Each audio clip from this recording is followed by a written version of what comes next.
Hey, Fargo Truck TV, episode 6, Steven working the camera, and we're working on our gauges here. If we look at the old gauge, we can see that they're kind of funky. Here's the old speedometer. It only goes to 80 miles an hour, and it's kind of crazy how it goes around and flips upside down to the 80 so you can read it instead of being upside down. And the old gauges, now these are all mechanical gauges, which is a good thing, I mean, except for the fuel center, of course, but all mechanical gauges, but there's some drawbacks to that. So one of the drawbacks is they're old, and so I'm concerned that the oil pressure gauge, as an example, could rupture and cause oil pressure to leak into the cab, a lot of oil into the cab, and I'm not cool with that. That's not something I want, is engine oil in the cab of the truck while I'm driving. So I don't really feel that the 1949 gauges are suitable for use with a modern engine in something we're going to drive on modern roads. So we have over here, and well, some here, we've got some auto meter gauges we're going to use. We've got an auto meter tachometer, an auto gauge water temperature gauge, some other gauges including this Sport Comp speedometer.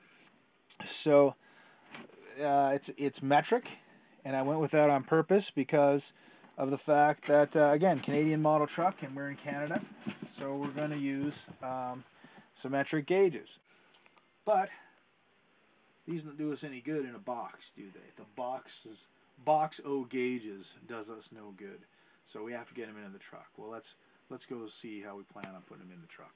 Now we're in the truck, Fargo Truck TV fans, and if we look at the dash, we can see this is where the speedo went, this is where the gauges went, and this is where the speaker went if you had the optional radio. Now, to me, looking at this looks like a great layout for just the radio. Speaker, sound system in the middle. So that's actually what I'm planning on doing with this truck. So we got to put our gauges somewhere. Well, let's look at the layout of the dash. Glove box, speaker hole, gauges, speedo, and hey, well, what's this panel that looks kind of like a glove box? Well, I know exactly what this is. This would be, if this truck was in Australia, this would be the glove box, and this would be over here, and the blank panel would be over here instead if it was a right-hand drive vehicle. But we're in North America, left-hand drive vehicle. So what are we going to do? Well, I know what we're going to do. It just so happens I have a spare glove box door from the same truck we got the heavy fenders from, and these are all little mock-ups close to size, so we're going to try them. So again, we've got a blank panel here, a blank panel. It's my understanding the radio went in here. We've still got our mock-up.